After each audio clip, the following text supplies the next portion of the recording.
So,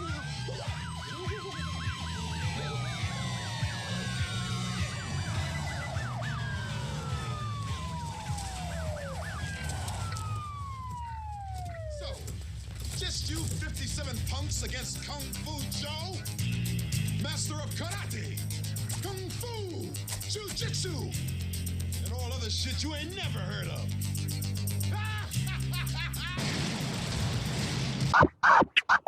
Oh. Alrighty, hello and welcome back, YouTube.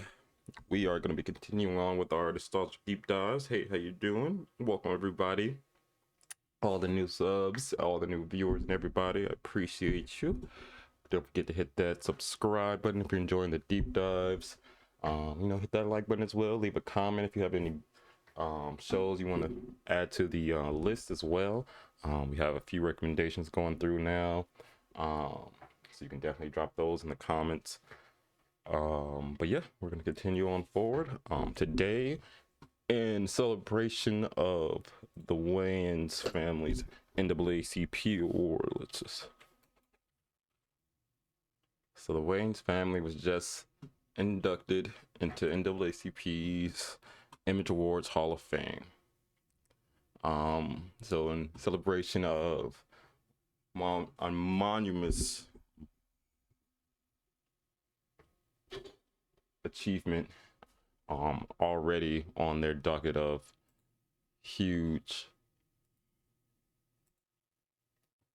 achievements in media and television and movies in general, from their individual careers to their entire family being fucking powerhouses in Black culture and media, and shaping pretty much a lot of how media and sitcoms, especially sitcoms, comedy shows, stand-ups, comedy movies, parody movies, they influence a lot, especially when it was in the early 2000s, whatnot. So we're going to a couple of other different shows today. We might check out some of their movies as well. Let's see, because obviously you have the Major Pain stuff, but still scary movies. White Chicks. What else? You're Not Gonna Get You, Sucker. That's an older one. That's still and that was, I believe, his Keenan's first movie direction, his first directed movie, as the pioneer. So let's see. So let's hold on. I want to take a look first at their speech that they did, and then we'll take a look at some of the deep dives of their shows, see what ended up happening with those shows back in the day, and what brought them to this, beautiful achievement. Let's take a look forward. Go love to see it. So yeah, they put it better than I could ever. Like I said, their brother, or the older brother alone, the whole family, honestly, has an extreme talent for comedy.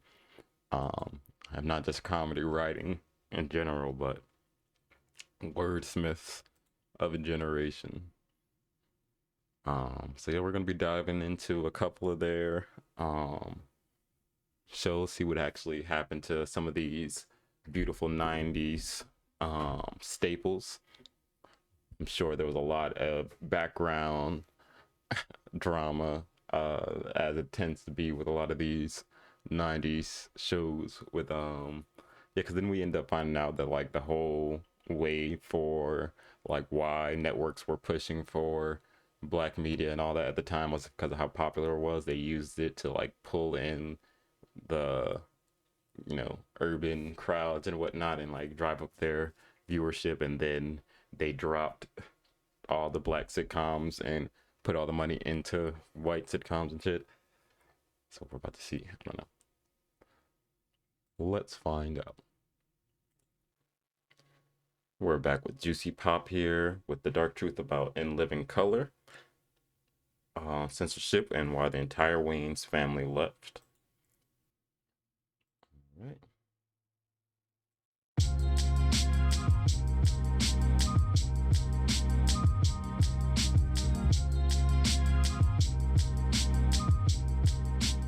American sketch comedy television series In Living Color was the definition of an overnight success. Premiering on Fox on April 15, 1990, the show immediately became a pop culture phenomenon when more than 22 million people watched that first episode. The fact that a predominantly black and entirely irreverent variety show would propel the network to new heights was ironic, given that most black comedies of the time were respectable, family-friendly efforts. In Living Color tapped into the burgeoning hip-hop culture and delivered laughs with edgy sketches that made Saturday Night Live look outdated in comparison. The star status of the show would only last for so long, though. By season 3, a negative snowball effect took over, starting with creator and star Keenen Ivory Wayans getting tired of the network's meddling and censorship efforts. By the end of season 4, the Wayans family was no longer involved. The quality suffered, and the show ended after 5 seasons on May 19, 1994. Which always seems to happen once the Wayans family leaves a project. It seems to just go down the drain and disappear. Wayans wasn't even interested in television, an understandable position since in 1988 he was riding high on the success of his cult hit movie I'm Gonna Get You Sucker, and all he wanted to do after that was make more movies. Those plans would have to be put on hold, though. A couple of bigwigs at Fox Broadcasting Company attended a screening of his movie, and after that, they had a meeting where Keenen was made an offer he couldn't refuse. They wanted him to make a TV show for the network. Not only that, they told him he could do whatever he wanted. Yeah. So what did he want to do? A show like Saturday Night Live, only much, much edgier. A sketch comedy show with Say much, much blacker. Come on, let's be honest. Female hip-hop dancers. Jim Carrey, bro. He's been one of my favorite actors since I was a kid. Like, even before I knew about his connection with black culture and, like, how he got, like, one of his first actual, like, big acting roles because of the Wayans. And, you know, one of the first, well, not first, but, you know, one of the earliest black comedy sitcoms, especially in this edgier scene. Like they said, like the Wayans comedy has always been on that edgier scene, so it makes sense that they were the ones to pioneer the edgier sitcom humor versus like the, I want to say goody, but you know, the more family tied sitcoms that they generally were earlier. Filling in the breaks between the sketches. The wheels in Keenan's head began to turn. His first thought was about the characters he and his brother Damon had made up in their childhood. In a second meeting with the network, he pitched them the sketches that would later garner big laughs on the show. 2 flamboyantly gay film critics, religious leader Louis Farrakhan on the Starship Enterprise, and a couple of knucklehead thugs selling stolen goods from the back of a truck. While it was easy for Keenen to define his vision for the show as a black look SNL, at that. Long Chris Rock, that Adam Sandler, oh my god. Holy shit. Never seen some of these people this young. This is crazy. he also wanted to do things differently than that show that by then had been on the air for nearly 15 years. He wanted shorter, tighter sketches. For his show, he didn't want meandering character studies. He just wanted jokes. A sketch wasn't going to be more than 4 minutes. If it was a one-joke premise, he wanted the time cut down to 2 minutes or less. All of this work was almost for naught, though. After execs at Fox saw the pilot, it sat in limbo for nearly a year. The network said they wanted edgy programming, but now that they had it in their hands, they weren't sure what to do with it. It's not that they didn't like the show, they just didn't know how everyone else would react to it. They didn't want to offend too many people. The solution, they thought, was to get a buy-in from prominent African-American groups, i.e. the NAACP and the Urban League. Meetings were arranged with different interest groups. Keenen was appalled and refused to attend. He found the whole idea of checking his work with other black people humiliating. Did Woody Allen need permission from the Anti-Defamation League before he released a film? Did studios clear every John Hughes project with suburban white people? Ooh. A couple of people on the team did their part to get the ball rolling again by passing tapes of the pilot around to everyone they knew in the industry. One of the people who got the opportunity to view it was a writer for Details magazine. She thought it was the funniest thing she'd ever seen and decided to write a story raving about it and asked why Fox wasn't moving forward to get it on the air. After the Suits saw it, the show finally got picked up for 8 episodes. 8 episodes, wow. In the beginning, other members of Keenan's family, namely Damon and Kim, had regular roles. Younger brother Sean also got in the mix as the show's in-house DJ, SW1, in the first 2 seasons. My DJ that keeps the party rocking all night long, SW1 in the house.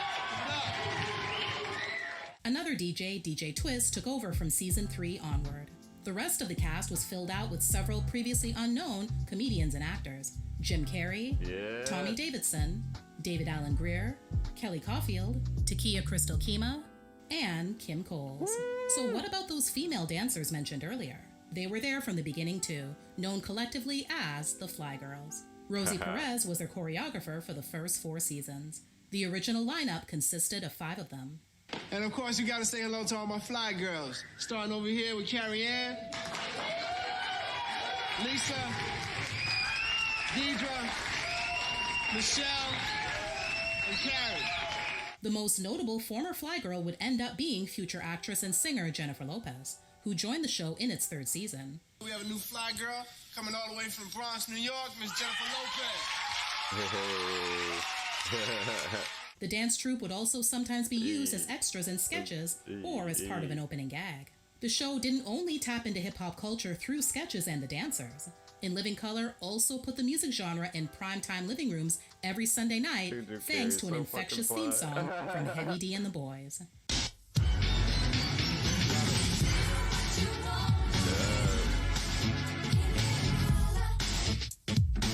Live music performances also became standard starting in the 2nd season, featuring the likes of Public Enemy, Criss Cross, Onyx, MC Lyte, Arrested Development, Naughty by Nature, A Tribe Called Quest, and their very first performer, Queen Latifah. Some of In Living Color's most prominent skits were The Homeboy Shopping Network. It featured Damon and Keenan as streetwise criminals. It's so crazy to see someone like the starting points of some of these people's careers, or like just some of these early people's like life of like how they all accumulated together.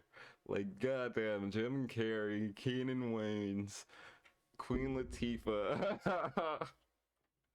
Wiz and Iceman, operating an unlicensed home shopping network style TV channel out of the back of their vehicle. Because today you wouldn't think of those names. Well, I mean, obviously Queen Latifah and Keenan Wayans probably you might think of together, but like especially Jim Carrey nowadays, you wouldn't necessarily think of like this is like the origins of them. Sell stolen goods. The time limit imposed on sales was typically due to the impending arrival of the police. Men on Films featured Damon and David as Blaine Edwards and Antoine Merriweather, 2 effeminate gay critics hosting their own TV show looking at movies from a male point of view. The sketch also spun off into other versions like Men on Television and Men on Books. Oswald Bates featured Damon as a malapropism spouting prison inmate. Fire Marshal Bill featured Jim as an unhinged, dangerously incompetent fire marshal. Homie D Clown featured Damon as a bitter and hostile convict with a never-ending community service sentence. The antisocial homie was often seen entertaining a group of excited children who all remain his biggest fans, even though he degraded them and thumped them on the head using a sock with a tennis ball inside. Benita Bottrell featured Kim Wayans as a humorous neighborhood gossip known for her affection for one Mrs. Jenkins and not being one to gossip. And Calhoun Tubbs, a blues singer played by David who sang extremely short songs at the slightest provocation. The popularity and influence of the show was even put on display during one of TV's biggest nights. Before 1992, the halftime entertainment of the Super Bowl was conservative, inoffensive content meant for the entire family and was often not compelling. For Super Bowl 26, though, Fox produced a live edition of In Living Color as an alternative to that year's halftime show. It garnered tens of millions of viewers. This promoted the NFL to rethink its strategy. So, who performed at 1993 Super Bowl 27 halftime? Michael Jackson. In later seasons, more cast members joined the team. Jamie Foxx and Steve Park in Season 3, Marlon Wayans and Ali Wentworth in Season 4, and Anne-Marie Johnson, Jay Leggett, Reggie McFadden, Carol Rosenthal, and Mark Wilmore in Season 5. Then, at the end of 1992, midway through the 4th season, Keenan left. He'd always battled the network over his ideas for the show since the start, and over time, things just continued to get worse. Fights over risque material were common, with Keenan often lashing out at the censors. He told The Hollywood Reporter in 2019, "I didn't have antagonistic relationships with the censors. I wasn't irrational. I knew there were restrictions. It was more about how far can I go? Like, just tell me where the line is." The frustration was that the line was moved week to week. So you could do something one week, but if they got mail, you couldn't do it the next. We were constantly in that dance. In a display of family unity, Damon and Marlon, who appeared as guests on the show that season but had no contract, also left.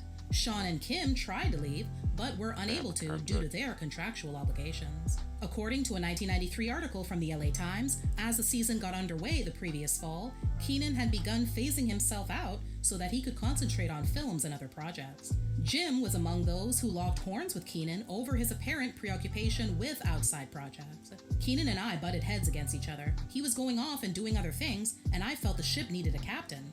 I felt his heart just wasn't in the show anymore, and you can't do a show like that halfway." Keenan was fighting with the network, plus he didn't want to be there.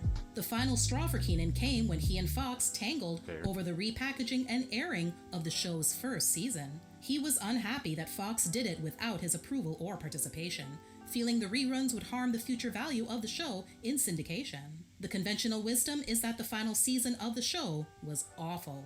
That judgment fits a tidy narrative that once Keenan and his family were gone, the whole enterprise fell apart and became worthless. It's a narrative that was certainly pushed by the Wayans siblings themselves and wasn't without some truth. Much about the show changed when Keenan left, and many of those changes weren't for the better. At the end of the last episode of that final season, a rap trio called To Be Continued, which could be seen as the most fitting name they could possibly have in that moment, took center stage. About a minute into their performance, the credits started to roll. And then, a minute after that, without so much as a goodbye from any of the cast members, the broadcast just abruptly ends.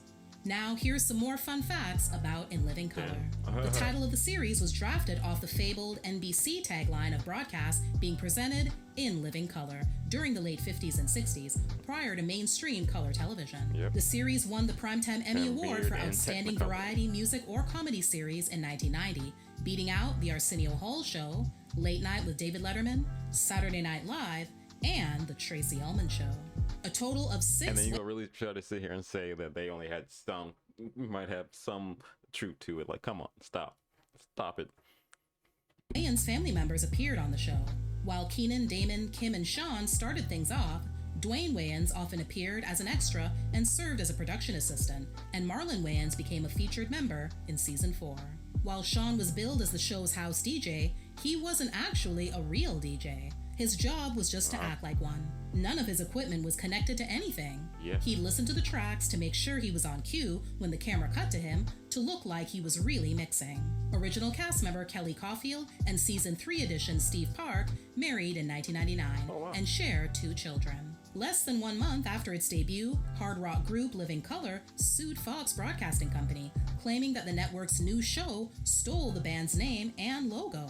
The lawsuit sought an injunction against the network and producers, as well as unspecified damages. The case was eventually settled. In Rosie Perez's 2014 memoir, she recalls seeing a curvy, big booty girl from the Bronx named Jennifer Lopez at the second day of the New York auditions for a new Fly Girl. Rosie says that she wasn't the best dancer, but felt she had immense star quality. She insists that she told Keenan repeatedly, "That's the girl," but he didn't agree.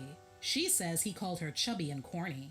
Keenan denies this, saying that Jennifer was always his first choice. During the televised event where the announcement about who would get the spot was to take place, Keenan did something very out of the ordinary. He had the other girls vote on their new member. The votes didn't end up in Jennifer's favor. The girls instead chose a young woman from the LA auditions named Carla Garrido. Since they were on national television, Keenan says that he really couldn't do anything but accept the decision in that moment. After the dust settled, though, he went out of his way to bring Jennifer on board. While Keenan left the show following ongoing clashes with the Fox network, there were also claims that members of the cast weren't always fond of him either, alleging that he ran the show more as a dictatorship than a democracy, and was accused of playing favorites with his siblings.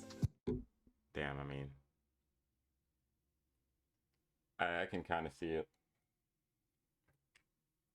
especially with the way he reacted to like the censorships and whatnot. But I mean, it's because it was like it's like in it when I said like it's when it's a project that you're like creating and pushing out and like you're pioneering in that, you kind of have to take the helms in that regard.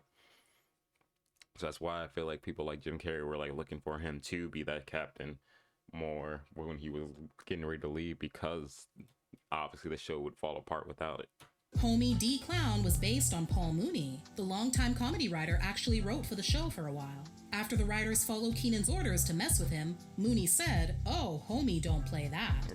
The writers took it from there. Larry Wilmore, host of The Nightly Show, was tapped to write for In Living Color by his brother Mark, who was also a writer for the show turned cast member during the final season. Jim Carrey's famous butt-talking scene from Ace Ventura: Pet Detective came from an incident in the writer's room. Frustrated one day with Keenan's constant rejections of pitched sketches, Jim stood up and read a sketch of his from his butt in Keenan's direction. The two nearly came to blows before Keenan walked out of the room. One idea that Jim worked on was a sketch called Make a Death Wish Foundation, about a dead kid whose posthumous wish was to go to an amusement park. It didn't make it on air, but he did come up with the face of the kid. It eventually turned into the Fire Marshal Bill face. Several other comics, including Martin Lawrence, Margaret Cho, Susie Essman, David Spade, Rob Schneider, and Adam Sandler, all auditioned but never made it on the show. On another note, John Leguizamo was offered the chance to become a cast member, but his representation talked him out of it. Keenan's Frenchie character originated from a night out with Eddie Murphy and Rick James. While visiting Eddie, Keenan discovered a closet full of cheap versions of his red leather outfit from his stand-up special Delirious, sent from fans. Keenan thought it would be funny to put one on, as well as a Rick James wig, a gold chain with the letter F on it, some funky shades, and go out clubbing. The night ended with Rick inviting him to join him in his limo, where Keenan pretended to be Eddie's cousin from Augusta, Georgia, for the rest of the evening. The live Men on Football sketch during the show's Super Bowl halftime episode caused some major fallout. It included an implication that actor Richard Gere and track and field athlete Carl Lewis were gay, upsetting both men. Richard's agent threatened a lawsuit, but nothing came of it. Carl's situation was resolved following an apology letter. Apparently, the live show was on a several-second delay. Keenan, though, insists it was more like 60 seconds. But the censor that night did not edit out the jokes. Apparently because Carl's sexuality was openly discussed in Hollywood at the time. Richard Gere and Carl Lewis weren't the only ones who took issue with the show's sketches. Many other celebrities didn't like their portrayals either, including Spike Lee. Like? No. Come on, you gotta like. No, Come on, look, you gotta like. I don't. Please, baby, baby, please. Please, baby, baby, baby, baby, please, baby, baby, please. Please, baby, baby, please. Arsenio Hall. We got a great show. So, with no more delay, let's get busy. And Mike Tyson. Hi there, Mike. How are you? So I gotta say, I'm really ecstatic to be here. Another sketch was so Come on, I know controversial Mike that can it find ended that up funny. airing once and disappeared forever. Back then, like I'm sure he wasn't in like the mind state to laugh at jokes and shit because he was a fucking monster. But now, hotboxing and shit, I know he laughs with this shit. Deleted entirely from all syndication and DVD versions and never re-aired on network repeats, the sketch called Bolt 45 managed to debut on the show's May 5th, 1990 broadcast in the first season. In it, Keenan does a takeoff on a Billy D. Williams Colt 45 commercial where the purpose of the beverage is to get your lady friend wasted, which happens with his lady friend, played by Kim Coles. It ends with her passed out on her back on a dining table, and Billy D swinging her legs open, alluding to him about to take advantage of her. Keenan argued that it was only mocking the beer, but the network put their foot down. They insisted on several different cuts, which Keenan did. However, the person responsible for putting the tape on air put the wrong one on, so it aired in its entirety. Fox was livid. Since Sean and Kim couldn't leave along with their other siblings due to their contractual obligations, they and other cast members expressed their displeasure with the situation by wearing black shades and not participating in Jamie Foxx's Christmas number at the end of the first episode following Keenan's departure. Out of the nearly dozen members of the inaugural cast, Kim Coles ended up being the only one to last just that one season. Why? Because Keenan fired her. She later learned that he didn't think she was versatile enough. Truly, Kim believed that Keenan overlooked her in favor of his sister, Kim. 20th Century Fox Home Entertainment has released all 5 seasons of In Living Color on DVD in North America. Due to music licensing issues, some sketches have been edited to remove any and all mention of licensed songs, from characters waxing lyrical to entire performances. Damn, that sucks. See, licensing and trademarking ruins a lot of shit, especially with like these like live performance shows. That sucks. But as far as the yeah, I mean, Kim Coles, at least she, you know, she landed on her feet with like and living single and all that as well. So I mean, that's unfortunate. But I mean, come on, the Wayans families, they were living in the projects. I mean, I can understand he was trying to get his family to eat. He's trying to get everybody on. So I mean, I can't be fully mad at it. Including the music video parodies and some of the Fly Girl dancing interstitials. Additionally, that Bolt 45 sketch was omitted, and the soap portion of the Drop the Soap line in the second Men on Film sketch has been muted. As of the making of this video, In Living Color isn't streaming on any platforms. In 2011, plans began to form to make a revival of the original series featuring a new cast, characters, and sketches. However, 2 years later, Keenan confirmed the reboot had been canceled because he and Fox didn't feel that the show was sustainable after 1 season. He told the New York Post, "The bar for In Living Color is so high that if I didn't feel like we could sustain that, then I did not want to move forward. I just feel like we're in a different time. The talent pool is different, and I don't think that type of show works nowadays. The level of talent required doesn't exist. Yeah. Not that this generation isn't talented, but they're just talented in a different way." In April 2020, In Living Color celebrated their 30th anniversary. Today, the show's influence is still strong, evident from its former cast becoming box office phenomenons, or when Bruno Mars and Cardi B paid homage to the show in the music video for their 2018 hit song, Finesse.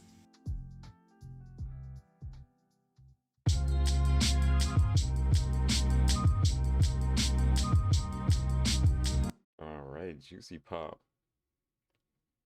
Okey-doke. Yeah, if you're wondering why I'm having glasses on, you have to go check out the previous video, if it's not already in this one, where we went into a different world. So yeah, had to look the part today, but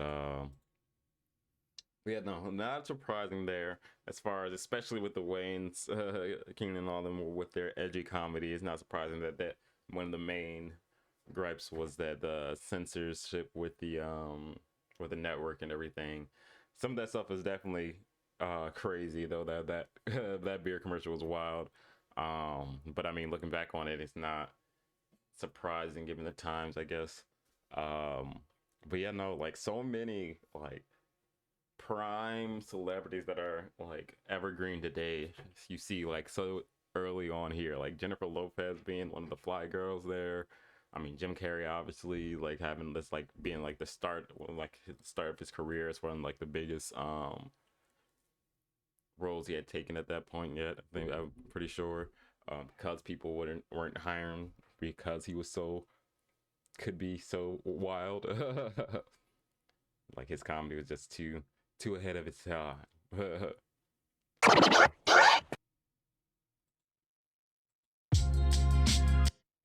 Okay.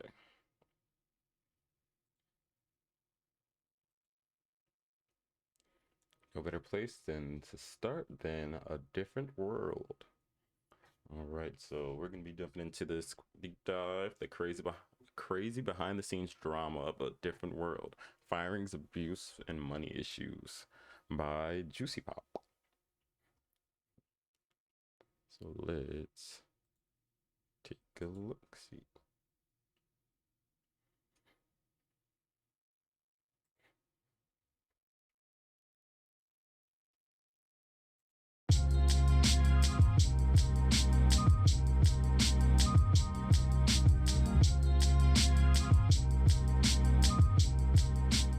HBCUs, or historically black colleges and universities, are institutions of higher education in the United States that were established before the Civil Rights Act of 1964 with the intention of primarily serving African Americans. I was gonna be because Keenan went to Tuskegee. Most of these institutions were founded during the Reconstruction era after the Civil War and are concentrated in the southern region of the country. In the mid-80s, the idea was born for a TV show that takes place on the campus of an HBCU located in the South as the spin-off of the popular NBC sitcom, The Cosby Show. That spin-off was called A Different World. A Different World aired for 6 seasons on NBC from 1987 to 1993. The series, created by Bill Cosby and executive produced by Marcy Carsey and Tom Werner, originally centered on Denise Huxtable, played by Lisa Bonet, and the life of students at Hillman College, a fictional historically black college in Virginia.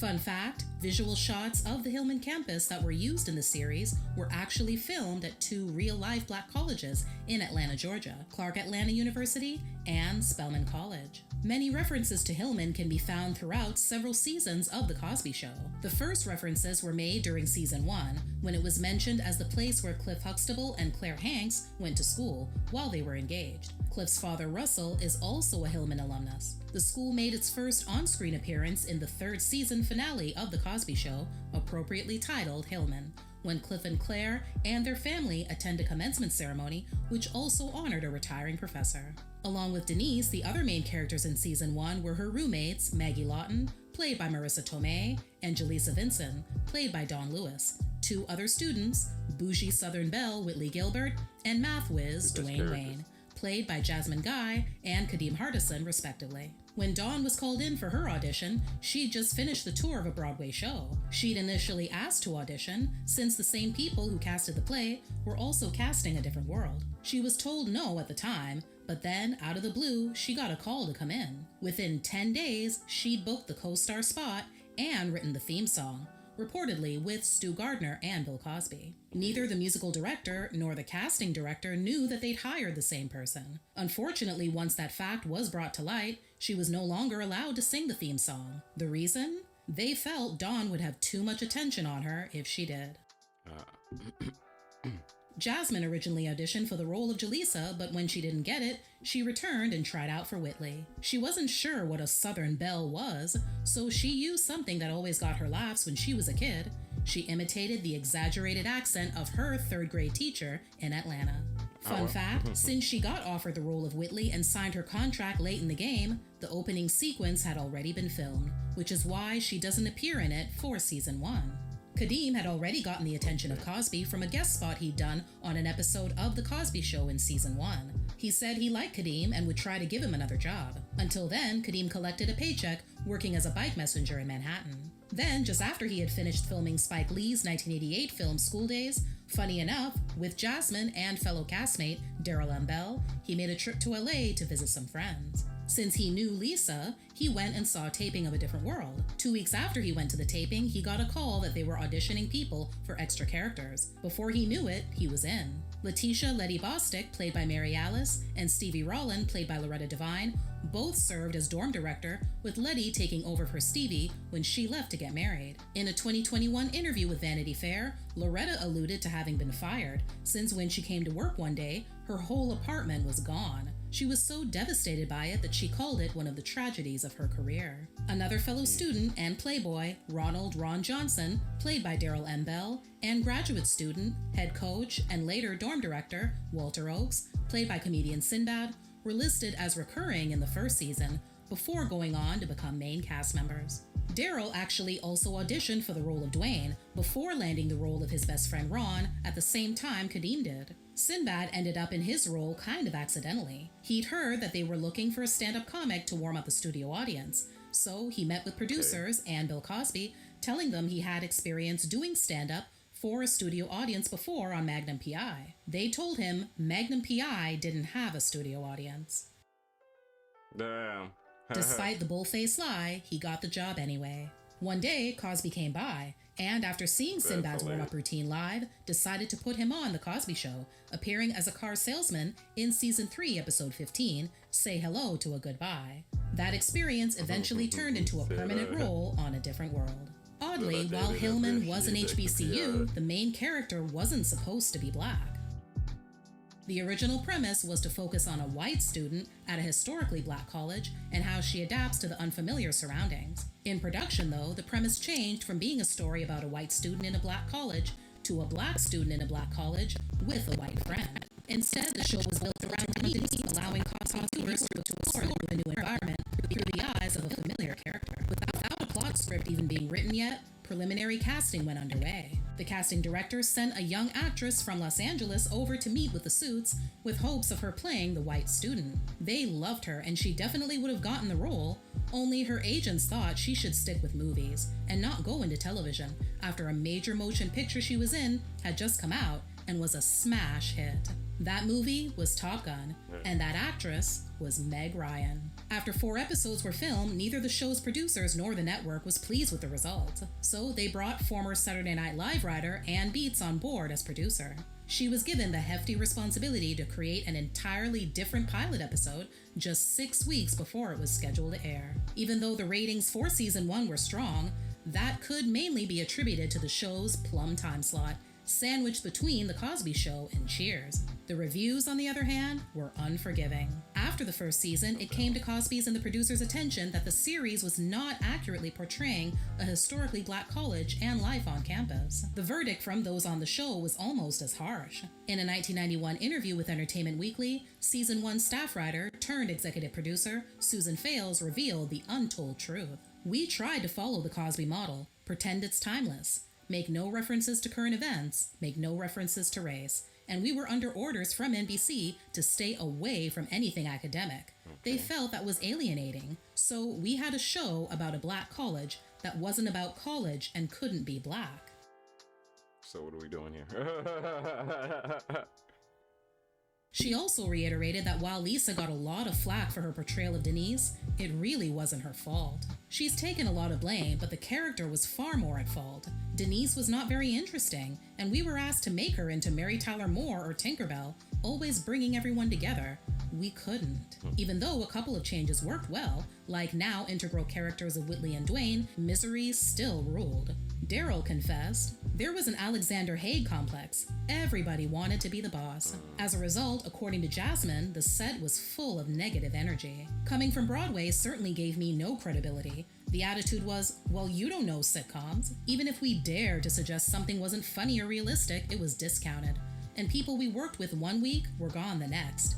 It was very tense and frightening. After exhausting the talents of a series of sitcom fixers who came and went, Carsey and Werner knew the show needed a savior, and they found one. Debbie Allen, an alumna of Howard University, was hired as the chief creative force to revamp the show. There we go. Well, you know, I graduated from Howard University. I had already done so much work as a director. I was directing Family Ties. I was doing Quantum Leap. I was doing so many different things. And I was just being invited by Gary David Goldberg to become one of the main directors on Family Ties, when I got a call from Bill Cosby. There were problems on the show Different World. Those of us that were watching it that knew historically black colleges could see it, but there were problems going on behind the scenes and on the product itself. And he said, "You know, I want you to go in there, dust your broom, and clean out anybody that you want to go." He gave me full authority to fire anyone, hire whoever I wanted, make the show relevant. Get in there, Debbie.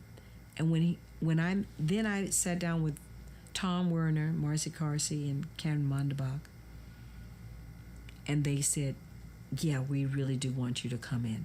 So I said, "Give me every episode."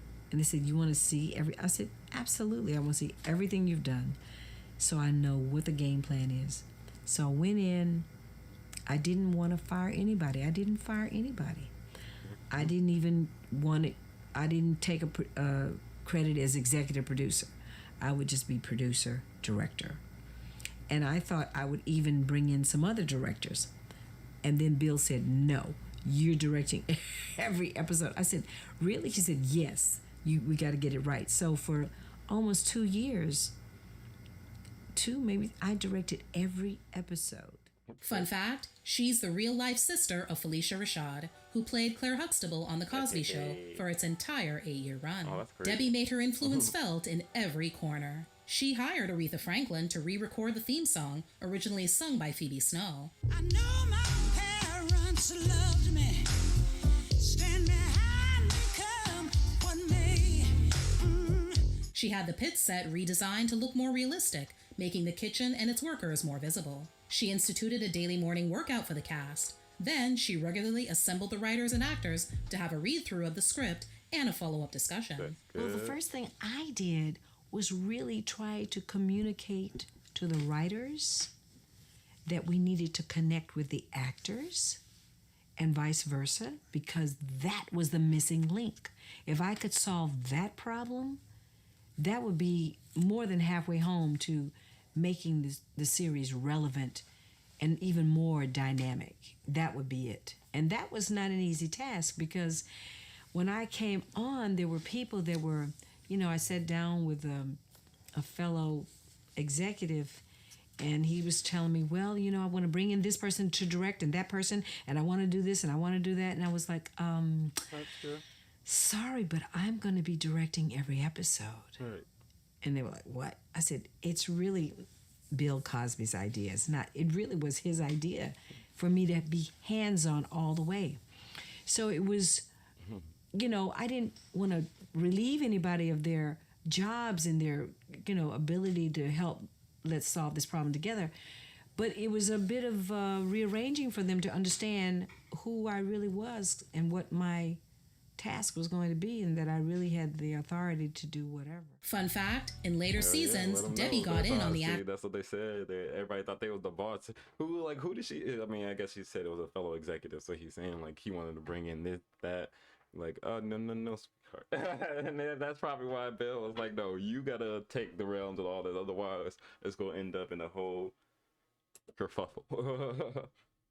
Action in front of the camera in a recurring role as Whitley's psychiatrist. Relax, relate, release.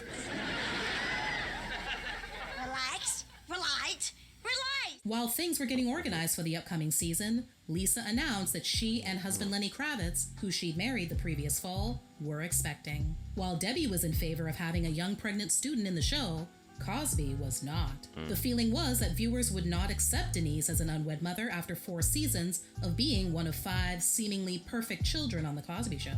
Thus, it was decided that Denise would drop out of Hillman and return home to her family. Okay. Fun fact, while it was not believed to be a factor in her departure, years later, Jasmine revealed that producers treated Lisa horribly. They would yell and disrespect her so much on set that she eventually had to hire security. But why? Debbie was also in favor of keeping Marissa, as she herself recalled a white student at Howard and wanted to relate that in the show. The network, though, rejected this storyline, and the producers released Marissa from the show, along with Marie Elise Verkastner, who played Whitley's friend Millie. no good They reason, were but replaced in the still, second why the season fuck? by Cree Summer and Charnel Brown, playing Free Spirit Winifred Freddie Brooks and future med student Kimberly Kim Reese, respectively. Fun fact, Jasmine, being over all the craziness, wanted to leave too. She put in her 2 weeks' notice. She wasn't going anywhere, though. Her contract had her locked in for 6 years. Damn! Ann Beats departed at this time as well. One of the best things she did, though, before she left was give Dwayne his trademark flip-up glasses. She was looking for some sort of wardrobe accessory that would give him a slightly nerdy look to make him stand out from the other male characters. Inspiration struck when she went to see David Bowie in concert and spotted the guitarist wearing just such a pair. Fun fact, Dwayne ditching his famous eyewear in season 3 was Cosby's idea. He believed that it was time for Dwayne to grow up. Glenn Turman, playing career U.S. Army man Colonel Bradford Taylor, and Lou Myers, playing on-campus restaurant owner Vernon Gaines, also became main characters in the second season. After the start of season 2, the majority of the main characters rode out the show until the end, with the exception of Letty, who left at the end of that season for unknown reasons, and Walter, who decided to leave Hillman at the end of season 4 and move back to his hometown of Philadelphia to manage a community center. In reality, Sinbad's career was on fire, and he just had so much going on, he needed to give something up. Another absence worth mentioning is Jaleesa, last seen at Dwayne and Whitley's wedding in the season 5 finale. It's never explained why she doesn't appear in season 6, But behind the scenes, Dawn felt it was time to leave, and she'd also landed a more lucrative role on Hanging with Mr. Cooper. During the last 3 seasons, 3 more characters made their way to main status. Gina DeVoe, played by A.J. Sanders, appeared in a recurring role in seasons 4 and 5. The only door you guys rush to open for a lady is the bedroom door. Lena James, played by Jada Pinkett, she hadn't added the Smith yet, was also a recurring season 5 character. Name? Lena James. Class of 1995. I really like the way that sounds.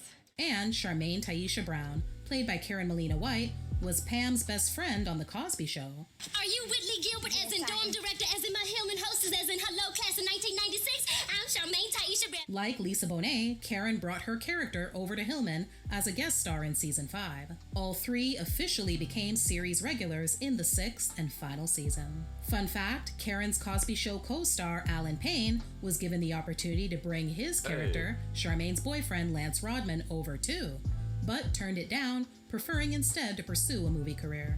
Debbie, being a graduate of Howard, aimed to make A Different World more realistically reflect the historically Black college experience. Throughout her tenure on the show, she took the writing staff on an annual jaunt to Spelman and Morehouse colleges in Atlanta. While there, they were able to check out the latest in dorm furnishings and college fashions, as well as chat with students and administrators to find out what issues were hot topics that they could use in future episodes. By season 4, the series had silenced those who claimed its success was only due to riding the coattails of The Cosby Show by surpassing their predecessor in the ratings.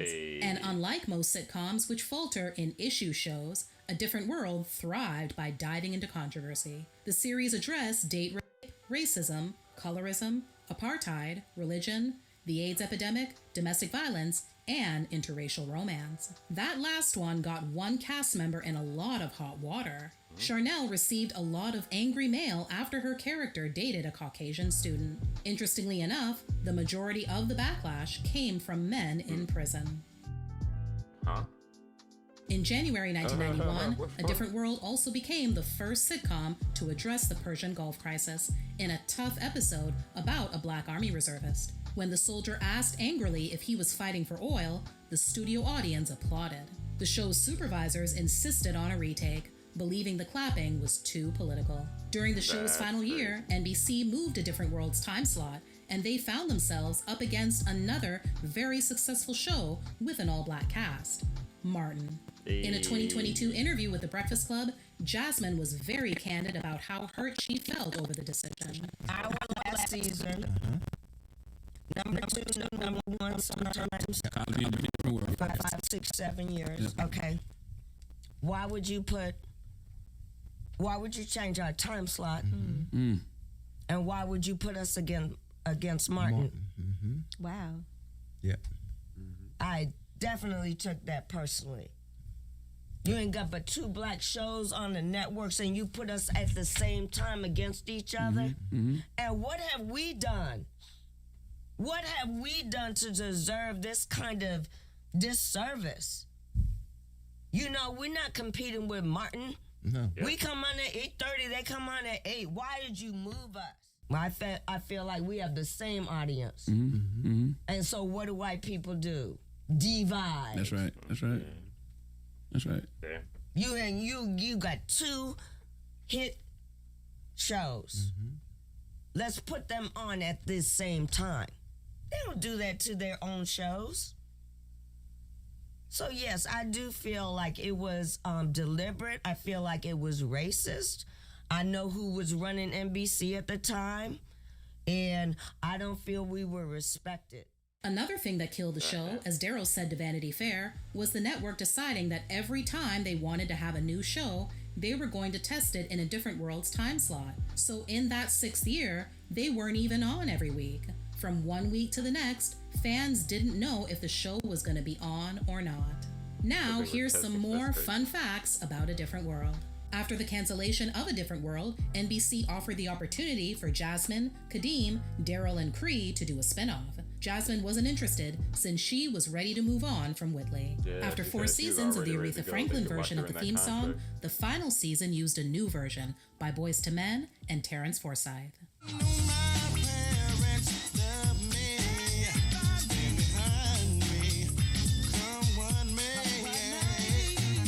Debbie put a clause in the cast contracts that they I had love to the direct updated and write episodes in later theme seasons. songs they used to Despite the do, short where, time they like, were as the seasons went on, it's the same sound, same theme song essentially. They either have somebody new do it or they update it a little bit here and there.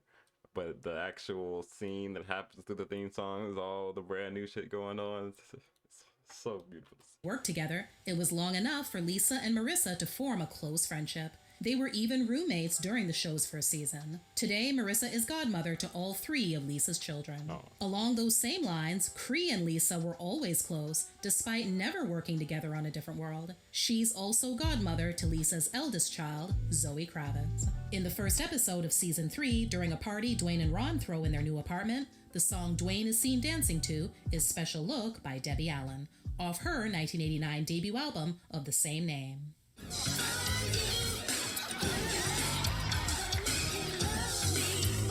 In season 4, episode 7, titled Good Help is Hard to Fire, the song everyone is dancing to at Dwayne and Keenu's anniversary party is Try Me, the first single off Jasmine's 1990 self-titled debut album.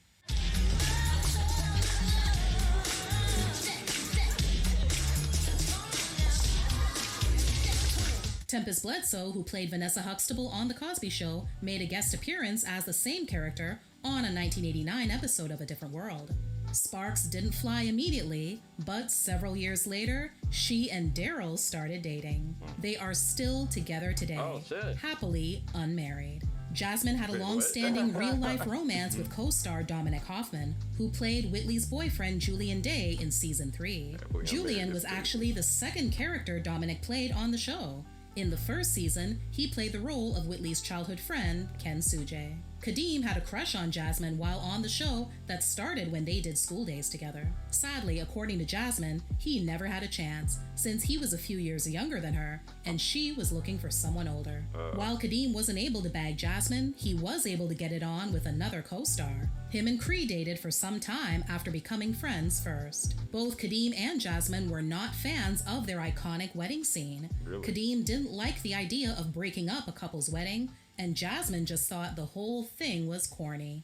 You have me, Dwayne, as your lawfully wedded husband from this day forth to having a whole and richer for poorer. Baby, please, please. I do. In episode 20 of the 3rd season, titled 21 Candles, when Whitley gets drunk by herself in her room after believing that all of her friends have forgotten about her birthday, she starts fantasizing about Denzel Washington, using a photo of the actor. The scene was originally intended to end with an unsuspecting Whitley getting tapped on the shoulder by her friends, who came into the room while she's in the middle of her rant. During a second take, though, the real Denzel Washington came in and tapped her on the shoulder, giving her the scare of her life.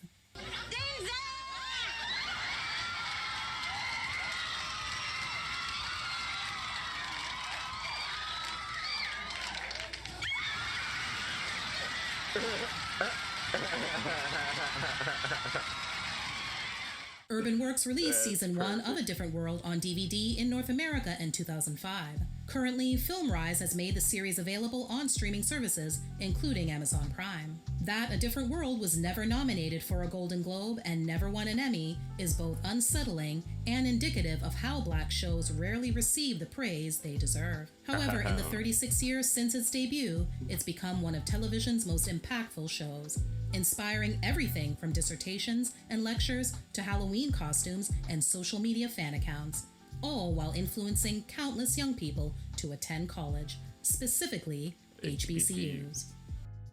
Yes.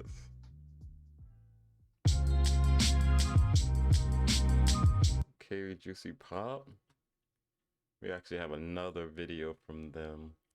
They said, always get. But yeah, it's not a surprise at all that that's usually, unfortunately, the case with a lot of these 90s, early 90s sitcoms, is that there was a lot of haziness happening in behind the scenes with the production and producers and whatnot. And then, you know, we're not even going to get into that Cosby's whole part and all that as well. But yeah, so we're going to just move on. What I thought we were clicking on in the first place. That's one of the first black sitcoms. 90s sitcoms, obviously outside of like the Cosby Show itself, but we know a lot of the drama behind that, so we're gonna leave that one alone for right now.